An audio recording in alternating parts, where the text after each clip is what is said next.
ఆదికాండము 2వ అధ్యాయము 22వ వచనం. తరువాత దేవుడైన యెహోవా తాను ఆదాము నుండి తీసిన ప్రకటనలను స్త్రీగాను నిర్మించి ఆమెను ఆదామును తీసుకుని వచ్చాడు. ప్రార్థన చేసుకుందాం. మహోన్నతుడా, కనికరము కలిగిన దేవానికి స్తోత్రము నాయనా. మీ కృపలో ఇంతవరకు ఆదరించినందుకు వందనాలు. ఇదిగో పరిశుద్ధ లేఖనములలోని ఆశ్చర్యకరమైన సంగతులను మేము ఎరుగునట్లు మా హృదయ నేత్రములను తెరువుమని మా ప్రభు అయిన యేసుక్రీస్తు ద్వారా వేడుకొంచుతున్నాము తండ్రి. ఆమేన్.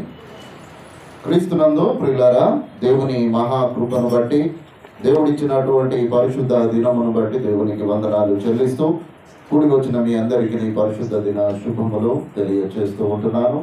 ప్రత్యేకంగా మరి అంతర్జాతీయ మహిళా దినోత్సవ శుభాకాంక్షలు మహిళలందరికీ మరి ఒకసారి తెలియచేస్తూ ఉంటున్నాను. దానిని బట్టి మరి నేను దేవుని సన్నిధిలో ప్రార్థన చేసుకొని వాక్యానికి సిద్ధపడుతూ ఉంటున్నప్పుడు దేవుడు ఈ వాక్యాన్ని నాకు బయలుపరిచాడు. కొద్ది నిమిషాలు దీనిని ధ్యానించాలని నేను ఆశపడుతూ ఉంటున్నాను. స్త్రీల కూడికలలో మరి మీరు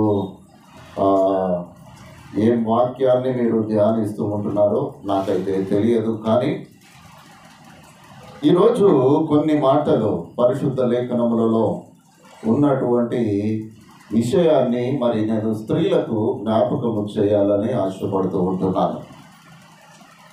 ఈరోజు వాక్యం యొక్క అంశము, ఓ స్త్రీ నీ భాగ్యం ఎంత గొప్పది. ఏంటిదమ్మా? స్త్రీలు చెప్పాలి. ఓ స్త్రీ ఏంటిది? లేదు కదా? లేదా ఎవరికి అంత భాగ్యము? ఓ స్త్రీ నీ భాగ్యము ఎంత గొప్పది అని దేవుడే సెలవిస్తూ ఉంటున్నాడు. మనుషులు చెప్పేటటువంటిది కాదు పిల్లరా. ప్రియమైనటువంటి దేవుని బిడ్డలారా, దేవుడు ఆదామును మట్టితో రూపించాడు కదా. నేల మట్టితో ఒక రూపము తయారు చేసి వాని నాసిక రంధ్రములలో జీవవాయువును ఊదగా వాడు జీవ ఆత్మ ఆయను అని రాశాడు. కానీ స్త్రీ సమయానికి వచ్చేసరికి నేలమంటి నుండి కాకుండా ఆదాములో నుండి దేవుడు స్త్రీని నిర్మించినట్లుగా ఇక్కడ చూస్తాం కదా. ఇది భాగ్యమా కాదా? అందుకే దేవుడు అంటున్నాడు, ఓ స్త్రీ నీ భాగ్యము ఎంత గొప్పది. ప్రియమైన దేవుని బిడ్డలారా, స్త్రీల గురించి 7 విషయాలు నేను మీకు జ్ఞాపకము చేస్తాను. 7 విషయాలు అనగా మరి 1:30 2 గంటలు అవుతుందని మీరు అనుకోకండి. సమయానికే మనము ముగించేసుకుందాం. 7 విషయాలు నేను జ్ఞాపకము చేస్తాను. నేను మరి విషయము జ్ఞాపకము చేస్తూ ఉంటున్నప్పుడు ఇది నేను దీని ప్రకారము నేను జీవిస్తున్నానా అని ఆత్మ పరిశీలన మీరే చేసుకోవాలి. కాబట్టి ఈ ఆత్మ పరిశీలన మనము చేసుకోకపోతే నేను భాగ్యవంతురాలిని కాను అని నీకు నీవే డిసైడ్ చేసుకోవాలి. ఈ విషయాలు నీవు పాటిస్తున్నావు అని అంటే దేవుని దృష్టిలో నేను భాగ్యవంతురాలనే అని నీకు నీవే తీర్పు తీర్చుకోగలిగిన స్థితి దేవుడు మనకు కలుగ చేస్తాడు. మొట్టమొదటిగా ఆ లేఖనము, ఆ తర్వాత దేవుడైన యెహోవా తాను ఆదాము నుండి తీసిన ప్రక్కటెముకను స్త్రీనిగా నిర్మించి ఆమెను ఆదాము యొద్దకు తీసుకొని వచ్చాను.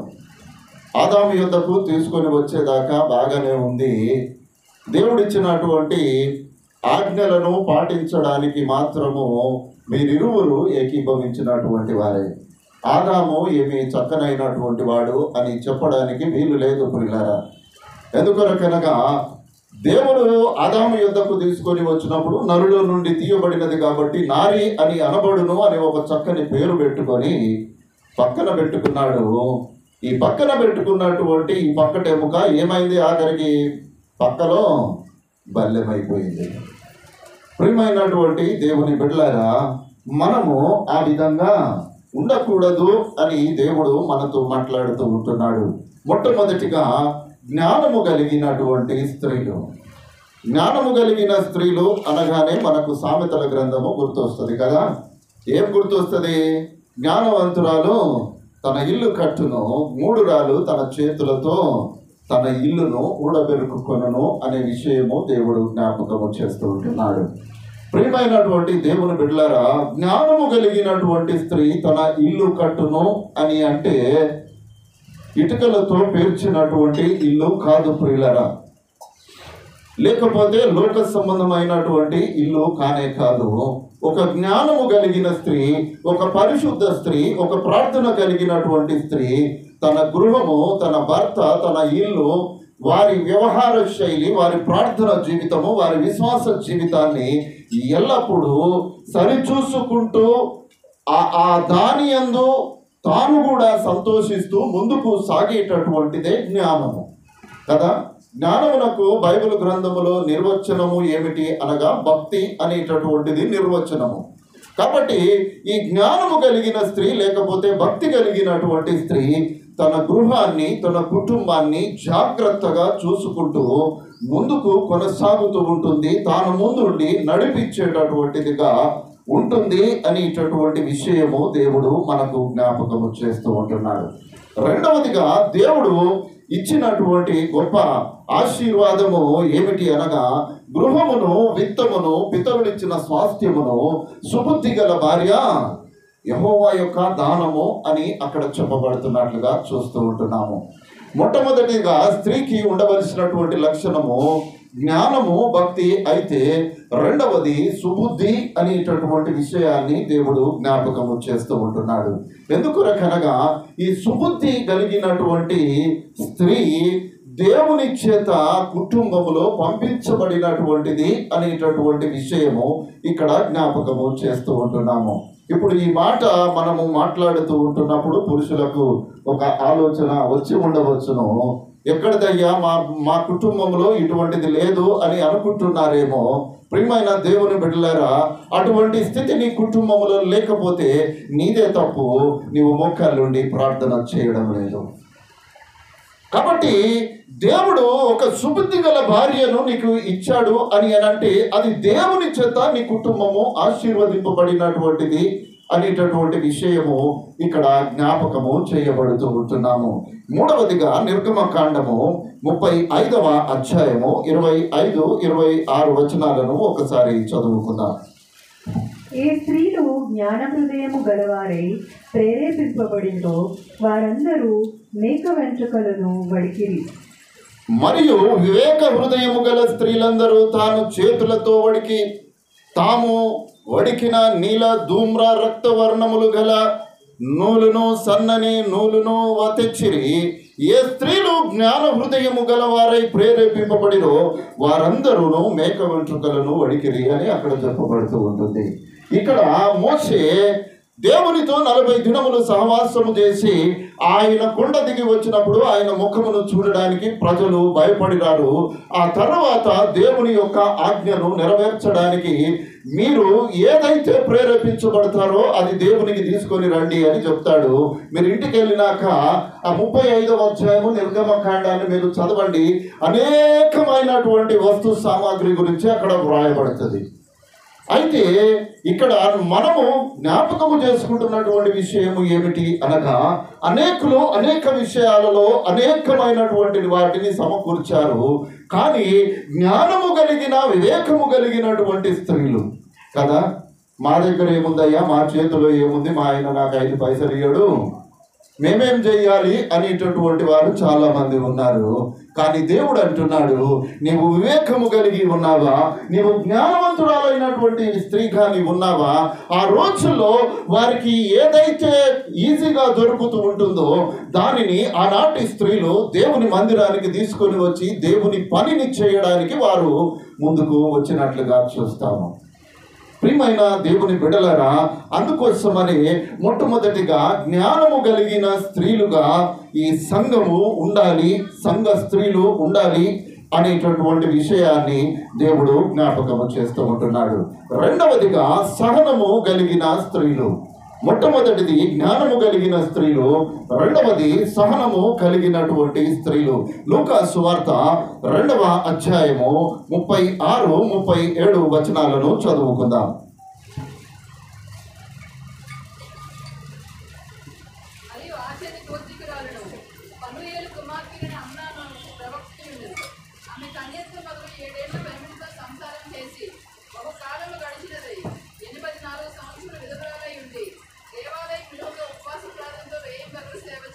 ఇక్కడ అన్న అనేటటువంటి ఒక స్త్రీ గురించి చెప్పబడుతున్నట్లుగా మనము చూస్తాము. ఈమె ఆషేరు గోత్రికురాలు. ఈమె 7 ఏళ్ళు పెనిమిటితో సంసారం చేసి భర్త చనిపోయాడు. ఆ తర్వాత ఆమె దేవుని మందిరములో సేవ చేస్తూ జీవిస్తున్నట్లుగా ఇక్కడ చూస్తున్నాము. ఎన్ని సంవత్సరాలట? 84 సంవత్సరముల నుండి దేవుని మందిరంలో సేవ చేస్తూ, దేవుని పని చేస్తూ, ప్రార్థన విజ్ఞాపనలతో కలిగి బ్రతుకుతున్నటువంటి స్త్రీ గురించి లేఖనము మనతో మాట్లాడుతూ ఉంటుంది. అంటే ఏం కావాలయ్యా? ఏం కావాలి? ఓపిక కావాలి కదా.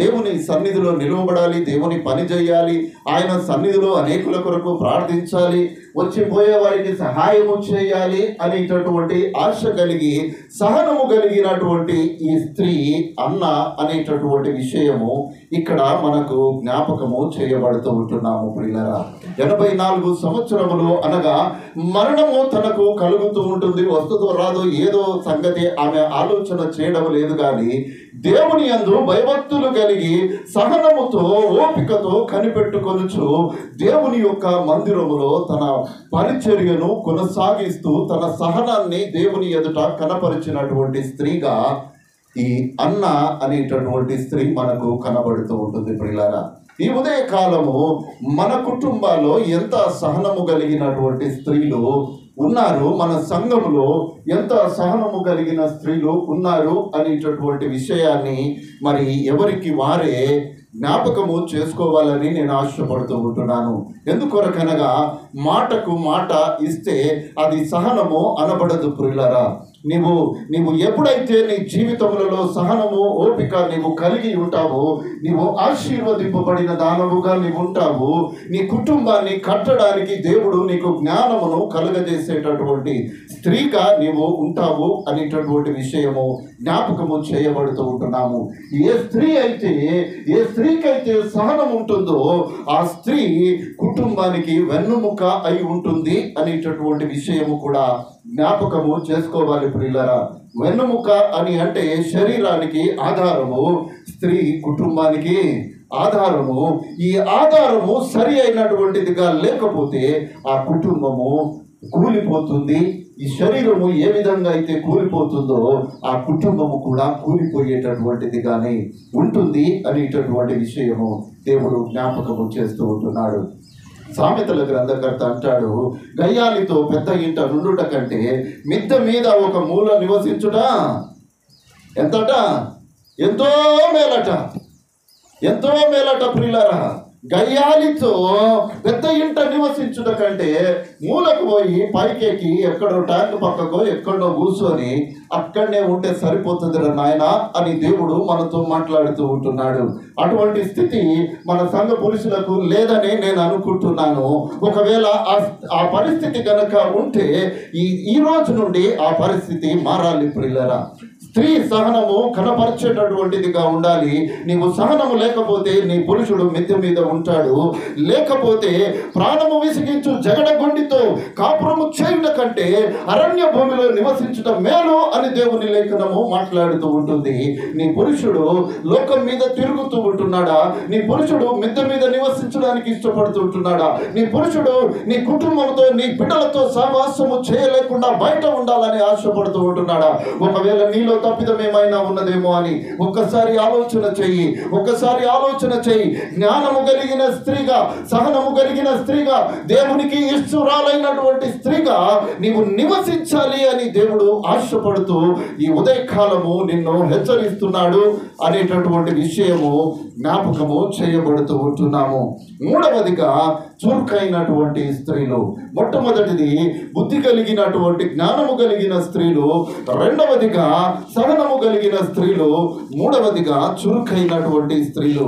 చురుకైన స్త్రీలు అని అనగానే మనకు హెబ్రీ స్త్రీలు జ్ఞాపకము వస్తారు. ప్రియులారా, హెబ్రీ స్త్రీలు ఆ రోజుల్లో ఫరో చేత ఆజ్ఞ ఇవ్వబడింది, పుట్టినటువంటి ప్రతి శిశువును, మగ శిశువును మీరు చంపివేయండి.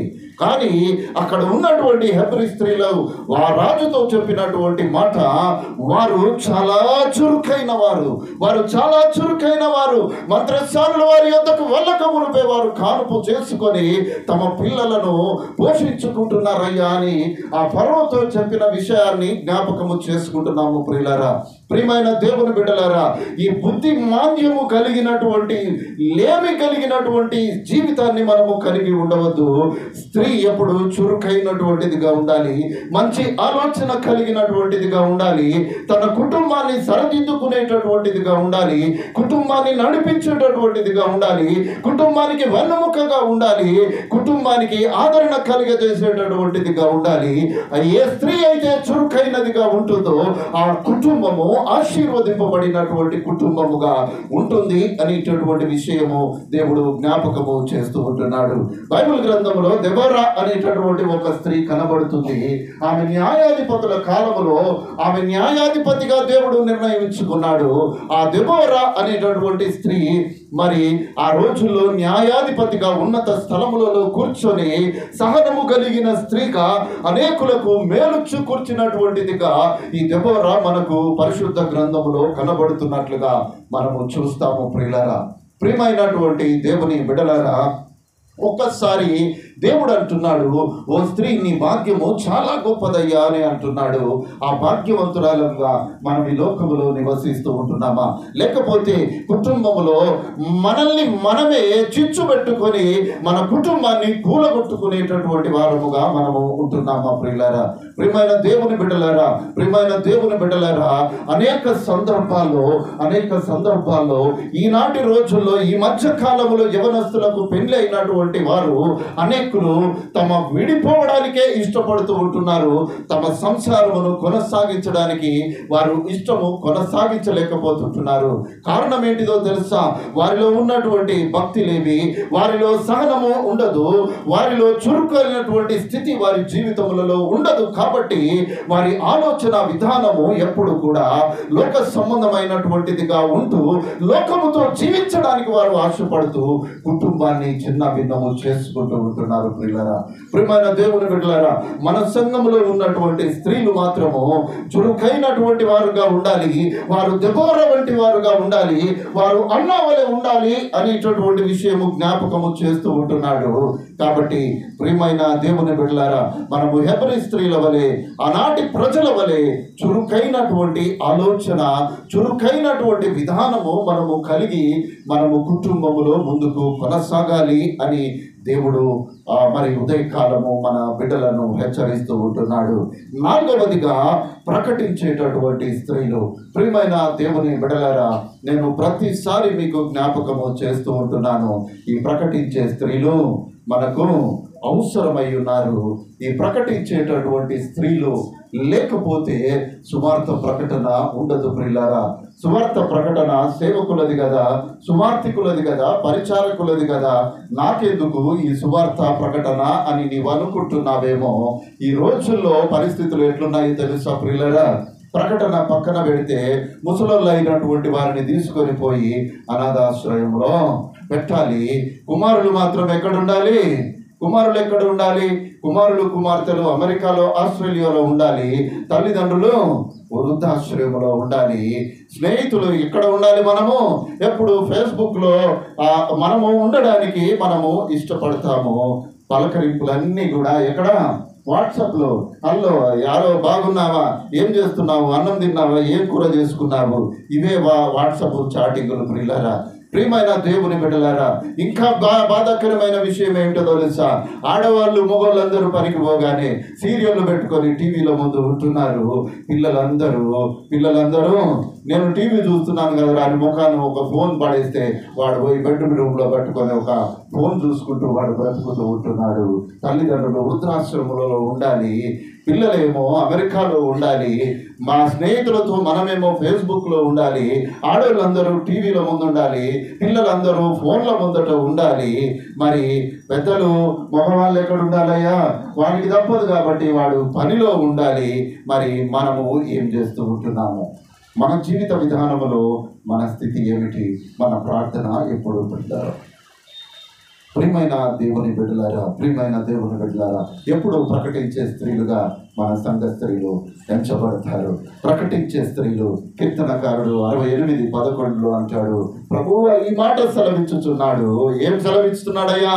దానిని ప్రకటించు స్త్రీలు గొప్ప సైన్యముగా ఉన్నారు అని లేఖనము మనతో మాట్లాడుతూ ఉంటుంది. ఈ ఉదయకాలము ఈ సైన్యము ఎంతోమందికి సువార్తను ప్రకటించింది. ఈ సైన్యము, మన సంఘ సైన్యము ఎంతోమందికి సువార్తను ప్రకటించబడింది అనేటటువంటి విషయము జ్ఞాపకము చేసుకోవాలి. ఎందుకొరకని నేను ఈ మాటను మీతో మాట్లాడుతున్నాననగా, ఒక దినము రాబోతూ ఉంటుంది, ఒక దినము రాబోతూ ఉంటుంది. ఆ దినమున నీవు సువార్త ప్రకటించడానికి అవకాశము ఉండదు. నీకు ఆ అవకాశమే ఉండదు. ప్రసంగి గ్రంథకర్త 12వ అధ్యాయము 4వ వచనంలో మాట చెబుతున్నాడు. ఎవరైనా చదివి వినిపించండి. తిరగటి రాళ్ళ ధ్వని తగ్గిపోవును, వీధి తలుపులు మూయబడును, పిట్ట యొక్క కూత ఒకడు లేచును, సంగీతము చేయు స్త్రీలు, నాదము చేయు వారందరూ ఎట్లా ఉంటారట? ఉంటారు కాదు, ఉంచబడతారు. అంతేకా నీవు ప్రకటించడానికి నీకు అవకాశమే లేదు. నీవు ప్రకటించే సమయము దేవుడు నీకు ఇచ్చినప్పుడు, అయ్యా దేవుడు నాకు ఈ పరిస్థితిని ఇచ్చాడు, నేను ప్రకటించాలి, ఎవరికో ఒకరికి ప్రకటించాలి. అయ్యా ఒట్టిగా రోడ్ల మీద దిమ్మల మీద కూర్చొని ముచ్చట్లు పెట్టేదానికంటే, అయ్యా ఇదిగో నీ కొరకు నీ ప్రాణం పెట్టినటువంటి దేవుడు, నేను నమ్ముకున్న నా దేవుడిని నీవు కూడా ఒకసారి ఆదరించి చూడయ్యా. నీవు నీ జీవితములలో ఆశీర్వాదం పొందుకుంటావు. నిత్య జీవము కొరకు దేవుడు నీ కొరకు ప్రాణం పెట్టాడని ఒక్కసారి ప్రకటించి చూడు. దేవుడు అంటున్నాడు, ఇదిగో ప్రకటించే స్త్రీలు గొప్ప సైన్యముగా ఉన్నారని దేవుని లేఖనం అయితే మాట్లాడుతుంది. కానీ ఈ సైన్యం ఎక్కడుందో కనబడడం లేదు. ప్రియులారా, ఎక్కడుంది ఈ సైన్యము? ఎక్కడుంది? సాయంత్రం పూట టీవీల ముందు ఉంటారు, లేకపోతే ఫోన్లలో ఉంటారు. ఇక ప్రకటన ఎక్కడ ఉంటుంది? ఏ విధంగా మనము దీనిని ఆలోచన చేసుకోవాలి? ప్రియులారా, ప్రియమైన దేవుని బిడ్డలారా, ప్రియమైన దేవుని బిడ్డలారా, దేవుడు అంటున్నాడు, ఓ స్త్రీ నువ్వు భాగ్యవంతురాలవు అని అంటున్నాడు. ఎందుకొరకనగా దేవుడు స్త్రీకి ఇచ్చినటువంటి ఆధిక్యత అటువంటిది. ప్రియులారా, స్త్రీ నుండి ఒక సృష్టి ప్రారంభము దేవుడు జరిగించాడు. దేవుడు సృష్టి జరిగించిన తర్వాత మరలా దేవుడు అదే నేల మట్టితో మనుషులను సృష్టించుకుంటూ పోలేదు. ప్రియులారా, దేవుడు ఒక సృష్టికి ఆధారమైనటువంటి ఒక స్త్రీని దేవుడు నిర్మించాడు. ఆ స్త్రీ ద్వారా ఈ ప్రపంచము ఎదగాలి, మానవుల యొక్క జీవన విధానము పెరుగుతూనే పోతుండాలి అని దేవుడు స్త్రీని నిర్మించి, ఆ స్త్రీ ద్వారా లోకమును, ప్రపంచంలో ఇప్పటికీ 800 కోట్ల మంది ప్రజలు నివసిస్తున్నారు అని అంటే దానికి కారణము మూలము స్త్రీ. నీ భాగ్యం ఎంత గొప్పదో నీకు తెలియడం లేదు. నీ భాగ్యాన్ని నీవు పక్కన పెట్టి, దేవుని విషయాన్ని పక్కన పెట్టి, నీ కార్యాలను సఫలము చేసుకోవడానికి మాత్రమే నీవు ముందుకు కొనసాగుతున్నావు. అటువంటి పరిస్థితి నీకు ఉందా? నీవు భాగ్యవంతురాలవు కావు అని దేవుడు ఖండితంగా ఈ ఉదయకాలము నీతో మాట్లాడుతూ ఉంటున్నాడు. ప్రియమైన దేవుని బిడ్డలారా, నీవు చురుకైన స్త్రీగా ఉండాలి, నీవు ప్రకటించే స్త్రీగా నీవు ఉండాలి. ఎందుకొరకనగా ఒక దినము వస్తుంది, అప్పుడు సంగీతము చేయు స్త్రీలు, నాదము చేయు వారందరూ నిశ్శబ్దముగా ఉంచబడతారు. ఉంచబడే స్థితి వరకు మనము ఉండకుండా దేవుడు ప్రకటించే సమయమును మనకిచ్చినప్పుడు ఆ ప్రకటన చేయడానికి మనము ముందుకు కొనసాగుదాము. ప్రియమైన దేవుని బిడ్డలారా, ప్రియమైన దేవుని బిడ్డలారా, మరి నీవు ఏ విధంగా ఉన్నావు ఒకసారి ఆలోచన చేయాలి. ఫిలిప్పీ సంఘానికి పౌలు గారు రాస్తూ చూడండి, 4వ అధ్యాయము 3వ వచనంలో ఒక మాట చెప్తాడు.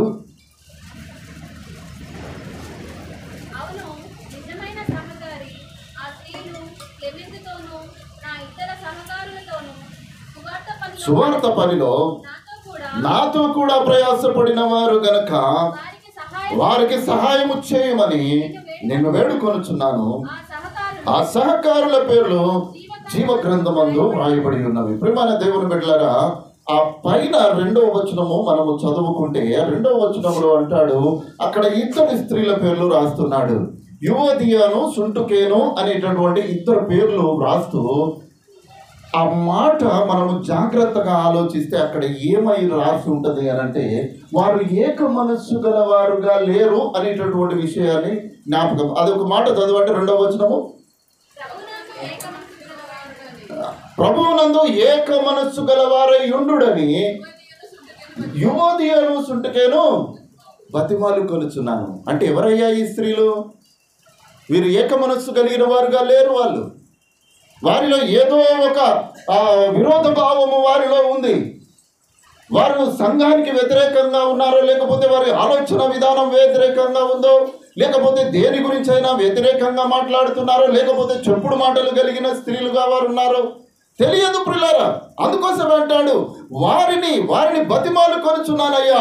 అయ్యా, వారు ఏక మనస్సు కలిగిన వారుగా ఉండాలి, 2 రకాల మనస్సు కలిగిన వారుగా ఉండకూడదు అని చెబుతూ, అవును నిజమైన ఆసక్తికారి స్త్రీలు అంటాడు. ఇక్కడ పేర్లు రాయలేదు. ఈ స్త్రీలు ఎవరో మనకు తెలియదు ప్రియులారా. ఎంతమంది ఉన్నారో తెలియదు. ఈ స్త్రీల గురించి చెప్తున్నారు. ఈ స్త్రీలు ఏం చేశారట?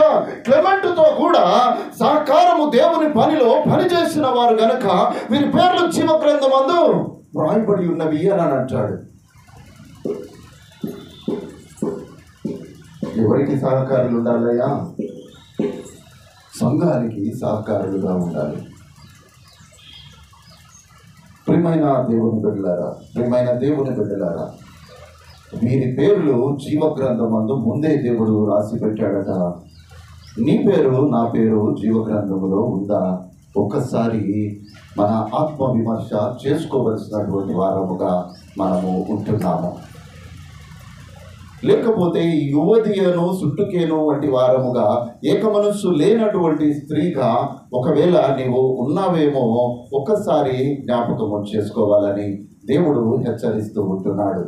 ప్రియమైన దేవుని బిడ్డలారా, వారు సువార్త పనిలో నాతో కూడా ప్రయాసపడిన వారు, పౌలుతో ప్రయాసపడిన వారిలో స్త్రీలు అనేకులు ఉన్నారు. దేవుని చిత్తమైతే మీకు ఇంట్రెస్ట్ ఉంటే నాకు చెప్పండి, ఎంతమంది స్త్రీలు ఉన్నారో. మీరు బైబిల్ గ్రంథం చదివితే కూడా మీకు అర్థం కాదు. అంతమంది స్త్రీలు పౌలుతో పరిచారకులుగా ఉన్నటువంటి వారు. పౌలు పరిచారంలో, ఆయన సేవా పరిచర్యలో అధికంగా వాడబడినటువంటి వారు స్త్రీల ప్రియులారా. ఈనాటి ఈ సంఘ పరిచర్యలో ఎంతమంది స్త్రీలు ఈ పరిచారకను ముందుగా నడుస్తున్నారో ఒక్కసారి ఆత్మ విమర్శ చేసుకోవాలి. దేవుడు అంటున్నాడు, అయ్యా వీరి పేర్లు జీవ గ్రంథమందున్నది. ఎందుకొరకనగా వీరు ప్రకటించేటటువంటి స్త్రీలయ్యా, వీరు సువార్త పనిలో పాటుపడినటువంటి వారయ్యా, దేవుని మందిర పనిలో పాటుపడినటువంటి వారయ్యా, వీరు జ్ఞానము కలిగినటువంటి వీరు స్త్రీలు, సహనము కలిగినటువంటి స్త్రీలు, వీరు చురుకైనటువంటి వారు. వీరి పేర్లు జీవ గ్రంథమందు వ్రాయబడి ఉన్నవి అని అక్కడ చెప్పబడుతున్నట్లుగా మనము చూస్తూ ఉంటున్నాము. 5వదిగా ప్రార్థించే స్త్రీలు. ఈ ప్రార్థన అనేటటువంటి దానికి వచ్చేసరికి చాలా మార్లు నేను వాక్యము ద్వారా హెచ్చరించాను. వ్యక్తిగతంగా దేవుడు అంటాడు, పౌలు గారు తిమోతికి వ్రాస్తూ అంటాడు, వ్యక్తిగతంగా నీవు హెచ్చరించాలి అని అంటాడు. వ్యక్తిగతంగా హెచ్చరించడం అంటే ఏంటిదయ్యా? మందిరము వెలుపల హెచ్చరించాలి కదా. మందిరం వెలుపల హెచ్చరిస్తే ఇంకేమన్నా ఉంటుందా? ఇంకా అంతే సంగతులు. వచ్చే వారం వేరే మందిరంలో ఖచ్చితంగా కనబడతారు. కానీ దేవుడు అంటున్నాడు, నువ్వు వ్యక్తిగతంగా నీవు హెచ్చరించమని అంటున్నాడు. ప్రియమైన దేవుని బిడ్డలారా, ఈ ప్రార్థించే తత్వము స్త్రీకి కలిగి ఉండాలి. ఎందుకో తెలుసా? ఈ స్త్రీ యొక్క ప్రార్థననే కుటుంబాన్ని నిలువబెట్టేటటువంటిదిగా ఉంటుంది. ఏ కుటుంబంలో అయితే స్త్రీ ప్రార్థనా స్త్రీగా ఉంటుందో ఆ కుటుంబము ఎల్లప్పుడూ ఆశీర్వదింపబడే కుటుంబముగా ఉంటుంది. చూడండి, అపోస్తలుల కార్యము 1వ అధ్యాయము 14వ వచనము.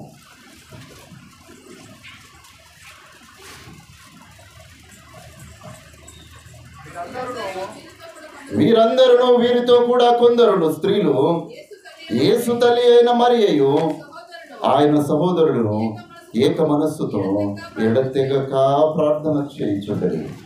ఏం చేస్తున్నారయ్యా ఇక్కడ స్త్రీలు? వీరితో కొందరు స్త్రీలు యేసు తల్లి అయిన మరియ ఎడతెగక ప్రార్థన చేస్తూ ఉంటున్నారు. ఈ ఎడతెగనటువంటి ప్రార్థన ఫలితమే ఈనాటి సంఘాలు కట్టబడ్డాయి. ప్రియులారా, ప్రియమైన దేవుని బిడ్డలారా, మీరు ఎప్పుడైనా ఆలోచన చేస్తారో లేదో, దేవుడు యేసుక్రీస్తు ప్రభుల వారు తన శిష్యులకు చెప్పాడు. ఏమని చెప్పాడు? మీరు సర్వలోకమునకు వెళ్ళి సర్వ సృష్టికి సువార్తను ప్రకటించండి అని చెప్పాడు. 11 మంది స్త్రీలు ఎన్ని దేశాలకు పోయి ఉండవచ్చు? అందులో ఒక భాగ్యము కలిగినటువంటి దేశము భారతదేశము. మన దగ్గరికి తోమ గారు వచ్చారు, ఆయన ఇక్కడే చనిపోయాడు. ఈ 11 మంది కేవలం 11 దేశాలే దాన్ని సందర్శించి ఉండొచ్చు కదా. మరి తక్కిన దేశాలన్నీ ఎవరు సువార్త ప్రకటించారయ్యా? ఎవరు ప్రకటించి ఉండొచ్చు? అపోస్తలులు ప్రకటించారని మీరు అనుకుంటున్నారా? అపోస్తలులు ప్రకటించిన దాన్ని వినినటువంటి వారు బలపడి వారు సువార్తను ప్రకటించడం మూలాన అనేక దేశాలే యేసుక్రీస్తునందు విశ్వాసము కలిగినటువంటి దేశాలు అనేకములు మనకు కనబడతాయి కదా. భారతదేశం ఇప్పుడు ప్రపంచంలో సుమారు 250 దేశాలు ఉండవచ్చు, నాకు తెలియదు. 252 దేశాలు ఉంటాయి. దీనిలో అత్యధిక భాగము క్రైస్తవ దేశాలు. ఎవరు సువార్త ప్రకటించారు? అపోస్తలులేనా? సర్వలోకమునకు వెళ్ళి సర్వ సృష్టికి ప్రకటించుడే అని అంటే తోమ భారతదేశానికి వచ్చి భారతదేశంలోనే ఆయన చనిపోయాడు. మరి ఈ సర్వలోకమునకు వెళ్ళినటువంటి వారు ఎవరయ్యా? ఈ ప్రార్థించిన వారే. వారు యేసుక్రీస్తు ప్రభువుల మరణము తర్వాత ఆ సంఘముగా వారు ఏకముతో కూడి వారు చేసినటువంటి ప్రార్థన ఫలితమే ఈ సువార్త దండయాత్ర. ఈ సువార్త దండయాత్ర ఏ మనుషులతో అయితే చేర్చబడి ఉందో ఆ దానిని బట్టి ఈనాడు ప్రపంచమంతా కూడా ఒక క్రైస్తవ ప్రపంచముగా ఏర్పడింది అని చెప్పడానికి ఏమీ అతిశయోక్తి లేదు ప్రియులారా. మరి మనం ఏం చేస్తూ ఉంటున్నాము? మనము ప్రార్థించే స్త్రీలముగా మనము ఉన్నామా? ఒక్కసారి ఆలోచన చేయాలి. ఇర్మియా గ్రంథకర్త 9వ అధ్యాయము 17వ వచనములో అంటాడు, సైన్యములకు అధిపతి అగు యెహోవా ఇలాగు సెలవిచ్చుచున్నాడు, ఆలోచించుడి, రోదనము చేయు స్త్రీలను కనుగొనుడి, వారిని పిలువనంపుడి. తెలివి గల స్త్రీలను కనుగొనుడి, వారిని పిలువనంపుడి అని అంటున్నాడు. నేను పిలుస్తున్నాను కానీ ఈ తెలివిగల స్త్రీలు, మరి ఈ ఆలోచన చేయు స్త్రీలు, మరి రోదనము చేయు స్త్రీలు కనబడడం లేదేమో ప్రియులారా. లేకపోతే వాట్సాప్లలో మరి పురుషులు చూసి స్త్రీలకు మరి స్త్రీల కూడిక ఉంది అని చెప్పడం లేదో, లేకపోతే నేను చెప్పాను మీ నంబర్లు ఇవ్వండి మీకు కూడా మెసేజ్ పెడతాను అని. మరి ఏం జరుగుతుందో నాకైతే తెలియదు. కానీ దేవుడే అంటున్నాడు సైన్యములకు అధిపతి యెహోవా ఇలాగు సెలవిచ్చుచున్నాడు, రోదనము చేయు స్త్రీలను పిలువుము, వారిని తెలివిగల స్త్రీలను మీరు కనుగొని వారిని పిలువనంపుడి అని అంటున్నాడు. ఇప్పుడు నేను ఏ విధంగా కనుగొనాలి? ఈ తెలివిగల స్త్రీలు, రోదనము గల స్త్రీలు, ప్రార్థన చేయు స్త్రీలను నీవు కనుగొను అని దేవుడు మనతో మాట్లాడుతూ ఉంటుండగా కనుగొనాల్సినటువంటి బాధ్యత నా మీద లేదు. కానీ కనుగొనాల్సినటువంటి బాధ్యత భర్తలైనటువంటి పురుషుల మీద ఉన్నది. అయ్యా, ఈరోజు స్త్రీల కూడిక ప్రార్థన చేయాల్సినటువంటి బాధ్యత నీ మీద ఉండగా నువ్వు ఇంట్లో ఎందుకున్నావు అని అనక, నీవు నేను ఇంటికి వచ్చేసరికి వంట ఎంత చేయలేదు అని తిట్టేటటువంటి భర్తలే అనేకములు కనబడతారు. ఈ విషయాన్ని మీరు పక్కన పెడితే గాని రోదనము చేయు స్త్రీలు మందిరములో ఉంటారు. వారి ప్రార్థన ఫలితము సువార్త దండయాత్రకు మార్గాన్ని ఏర్పరిచేటటువంటిదిగా ఉంటుంది. ప్రియమైన దేవుని బిడ్డలారా, ఆ 20వ వచనంలో అంటాడు, స్త్రీలారా యెహోవా మాట వినుడి, మీరు చెవియొగ్గి ఆయన నోటి మాట ఆలకించుడి, మీ కుమార్తెలకు రోదనము చేయ నేర్పుడి, ఒకరికొకరకు అంగలార్పు విద్య నేర్పమంటున్నాడు. ఏం నేర్పుతున్నాము ప్రియులారా? మనము ఏం నేర్పుతున్నాము? కుటుంబానికి వెన్నుముక అయినటువంటి స్త్రీ తన బిడ్డలకు ఏమి నేర్పిస్తూ ఉంటుంది? ఒకవేళ ఆ భాగ్యము నీకు లేకపోతే ఈ ఉదయకాలము నుండి నీవు కూడా దేవుని దృష్టిలో భాగ్యవంతురాలుగా నీవు ఉండాలని దేవుడు ఆశపడుతూ ఉంటున్నాడు. ప్రియమైన దేవుని బిడ్డలారా, మనం ముగించుకుందాము. ఇంకా 2 మాటలు. 6వదిగా మనము కొనియాడబడినటువంటి స్త్రీలు అనేటటువంటి విషయాన్ని జ్ఞాపకము చేసుకున్నాము. పేతురు రాసినటువంటి మొదటి పత్రిక 3వ అధ్యాయము 4వ వచనము, సాధువైనట్టు మృదువైనట్టునైన గుణమును అక్షయ అలంకారము గల మీ హృదయము అంతరంగ స్వభావము మీకు అలంకారముగా ఉండాలను, అది దేవుని దృష్టికి మిగులు విలువ కలిగినటువంటి. చాలా ఇక్కడ ఏమంటున్నాడు? సాధువైనటువంటి మృదువైనటువంటి ఆ గుణము అలంకారముగా ఉండాలి. మీరు ఆ పై వచనాలు చదివితే మీరు జడలల్లు కొనుటై అందును బంగారం పెట్టుకునుటై అందును కాక మీరు ఎట్లుండాలి? సాధువు మృదువైనటువంటి గుణమును అక్షయ అలంకారముగా మీ హృదయాంతరంగమునకు ఆ అలంకారముగా ఉండేటటువంటి స్వభావమును మీరు కలిగి ఉండాలి. ఇది ఈ స్త్రీ ఈ విధమైనటువంటి స్థితి ఉంటుందో ఆ స్త్రీ కొనియాడబడేటటువంటి స్త్రీగా ఉంటుంది అనేటటువంటి విషయము దేవుడు జ్ఞాపకము చేస్తూ ఉంటున్నాడు. చూడండి, రూతు గ్రంథము 4వ అధ్యాయము 11వ వచనము.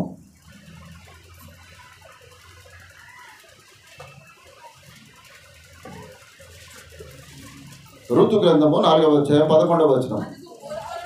అందుకు పురద్వారమున నిండిన ప్రజలందరూ పెద్దలను మేము సాక్షులము, యెహోవా నీ ఇంటికి వచ్చిన ఆ స్త్రీని ఇశ్రాయేలీయుల వంశములను వర్ధిల్ల చేసిన రాహేలు పోలిన దానిగాను లేయాని పోలిన దానిగాను చేయునుగాక అని అంటున్నాడు. రూతు ఎక్కడ నుండి వచ్చిందయ్యా? మోయాబు దేశము నుండి వచ్చింది, శపింపబడినటువంటి దేశములో నుండి వచ్చింది. కానీ ఇశ్రాయేలీయుల మధ్యలో కొనియాడబడినటువంటి స్త్రీగా రూతు కనబడుతున్నట్లుగా మనము చూస్తాము. నీ కుటుంబంలో నీ సంఘంలో నీవు కొనియాడబడుతూ ఉంటున్నావా? నీవు కొనియాడబడుతూ ఉంటున్నావా? ఒక్కసారి జ్ఞాపకము చేసుకోవాలి ప్రియులారా. సామెతల గ్రంథకర్త అంటాడు, అందము మోసము సౌందర్యము వ్యర్థము, యెహోవా యందు భయభక్తులు కలిగిన స్త్రీ ఏం చేయబడుతుంది? కొనియాడబడుతూ ఉంటుంది. కొనియాడబడుతూ ఉంటుంది ప్రియులారా. మనము అందము మీద, మన ఫేస్ క్రీమ్ మీద, మన లిప్స్టిక్ల మీద, మనకున్నటువంటి దాని మీద ఆలోచన కంటే మనము దేవుని మీద ఎక్కువ ఆలోచన కలిగి ఉండాలి అని దేవుడు సెలవిస్తూ ఉంటున్నాడు. లోక సంబంధమైనటువంటివి లోకములో మనల్ని సంతోషపెడతాయేమో కానీ ఆత్మ సౌందర్యము దేవుని రాజ్యములో మనల్ని నిలువబెట్టేటటువంటిదిగా ఉంటుంది. అందుకోసమే అంటాడు, అందము మోసకరము సౌందర్యము వ్యర్థము, యెహోవా యందు భయభక్తులు కలిగిన స్త్రీ కొనియాడబడును. కాబట్టి ప్రియమైన దేవుని బిడ్డలారా, 6వదిగా కొనియాడబడేటటువంటి స్త్రీగా ఈ సంఘ స్త్రీలో ఉండాలి అనేటటువంటి విషయాన్ని దేవుడు జ్ఞాపకము చేస్తూ ఉంటున్నాడు.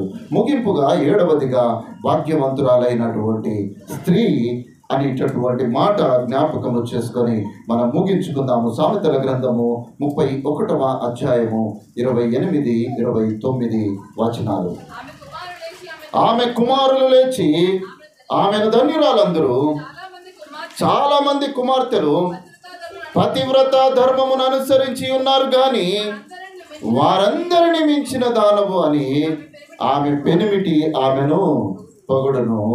ఇది భాగ్యము ప్రియులారా. ఇదే భాగ్యము. దేవుని యందు భయభక్తులు కలిగి తన కుటుంబము చేత ధన్యురాలు అని పిలువబడుతున్నటువంటి స్త్రీ, లేకపోతే తన భర్త చేత పొగడబడుచున్నటువంటి ఏ స్త్రీ అయితే ఉంటుందో ఆ స్త్రీ ధన్యురాలు అనేటటువంటి విషయాన్ని దేవుడు జ్ఞాపకము చేస్తూ ఉన్నాడు. పేతురు అంటాడు, అటువలే పూర్వము దేవుని ఆశ్రయించిన పరిశుద్ధ స్త్రీలు తమను తాము తమ స్వపురుషులకు లోబరుచుకొని ఉండుట చేత తమ్మును తాము అలంకరించుకొనిరి అనేటటువంటి విషయము అక్కడ జ్ఞాపకము చేయబడుతూ ఉంటున్నాము.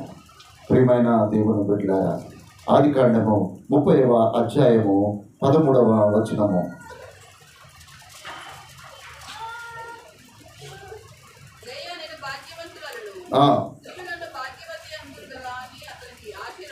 పెట్టాను, లేయా నేను భాగ్యవంతురాలైనటువంటి స్త్రీని అని తనకు తాను అనుకుంటుంది. ఈ ఉదయకాలము మన సంఘ స్త్రీలు ఎవరనాలి? నేను కాదు పిల్లారా, ఎవ్వరికి వారే అనుకోవాలి. నేను భాగ్యవంతురాలను, లేయా అనుకుంటుంది. అయ్యా నేను భాగ్యవంతురాలను అని లేయా అనుకుంటుంది. నీవెందుకు అనుకోవడం లేదో ఒక్కసారి ఆత్మవిమర్శ చేసుకోవాలి. నీవు ఆత్మవిమర్శ చేసుకొని నేను భాగ్యవంతురాలను అని నీవు అనుకునేటటువంటి పరిస్థితి ఉండాలి అని దేవుడు సెలవిస్తూ ఉంటున్నాడు. ఈ భాగ్యవంతురాలైనటువంటి స్త్రీ కనినటువంటి వాడే ఆషేరు వంశములో నుండి వచ్చినటువంటి స్త్రీయే అన్న. మొట్టమొదటిగా మనము చదువుకున్నటువంటి సహనము కలిగిన స్త్రీ గురించి మనం ఏదైతే చెప్పుకున్నామో, ఇక్కడ ఆది కాండములో ఆషేరు గోత్రము కనబడుతుండగా నూతన నిబంధనలో అనగా ఆషేరు గోత్రంలో నుండి వచ్చినటువంటి భక్తిమంతుల గురించి అక్కడ చెప్పబడినట్లుగా మనము జ్ఞాపకము చేసుకోవాలి. ప్రియులారా, ప్రేమైన దేవుని బిడ్డలారా, ఒక్కసారి మనల్ని మనము జ్ఞాపకము చేసుకుందాము. ఎందుకొరకనగా దేవుని మాట వినక శాపాన్ని తెచ్చిపెట్టినటువంటిది హవ్వ కదా. ఒక మాట విని ఉంటే ఈ శాపము మన మీదికి వచ్చేటటువంటిది కాదు. అబ్రహాముకు ఉన్నటువంటి దర్శనాన్ని గమనించలేదు శారా. ఏం చేసింది? నాకు పిల్లలు పుడతలేరు, ఇదిగో బో హగరుతో బో అని ఒక ఒక ఒక వంశాన్ని సిద్ధం చేసినటువంటి స్త్రీ హగరు, శారా. విశ్వాసులకు తల్లి అయినటువంటి హగరు కూడా ఒక తొందరపాటు నిర్ణయం వలన తాను ఒక భయంకరమైనటువంటి వంశానికి జన్మనిచ్చినటువంటి స్త్రీగా మనకు కనబడుతున్నట్లుగా చూస్తాము. భర్తను అనుసరించలేకపోయినటువంటి స్త్రీ లోతు భార్య. దేవుడు చెప్పాడు, వెనుకకు చూడదయ్యా అంటే లోకము తట్టు చూసినటువంటి స్త్రీ. భర్త తగ్గింపు జీవితాన్ని జీర్ణమును చేసుకోలేక శాపమునకు గురైన స్త్రీ మీకాలు. దావీదు నాట్యమాడుతూ ఉంటుంటే మనస్సులో ఏవగించుకొని శాపమును తెచ్చుకున్నటువంటి స్త్రీ మీకాలు అనేటటువంటి విషయము మనందరికీ తెలుసు. భర్తపై, రాజ్యం మీద, ప్రజల మీద అధికారము కోసము అరువులు చాచినటువంటి యెజబెలు ఒక భయంకరమైనటువంటి మరణము, కుక్కలు నక్తము నాకే అంత భయంకరమైనటువంటి మరణము పొందుకున్నటువంటి స్త్రీగా మనకు కనబడుతూ ఉంటుంది. భర్త ఉన్నతమైన ధనవంతుడుగా ఉన్నప్పుడు అబ్బా అని భర్తతో ఊరేగినటువంటి స్త్రీ ఆ భయంకరమైనటువంటి స్థితిలోనికి వెళ్ళగానే ఏవగించుకున్నటువంటి స్త్రీ ఎవరు? యోబు భార్య. నిలవడమయ్యా పో అని వేసి ఏవగించుకొని పోయింది. దేవుని సన్నిధిలో ఏం ప్రమాణం చేస్తాము? కలిమియందును, లేమియందును, ఆరోగ్యమందును, ఏ సమయంలోనైనా నా భార్యను, నా భర్తను విడిచిపెట్టను అని దేవుని ఎదుట ప్రమాణం చేసి ఈ లోతు భార్య భర్తను విడిచిపెట్టిపోయినట్లుగా చూస్తాము. భర్త తప్పు చేస్తే సరిదిద్దాల్సినటువంటి స్త్రీ సప్పీరా ఏం చేసింది? తాను కూడా తప్పు చేసింది. ఇద్దరు మరణము పాలైనట్లుగా చూస్తాం.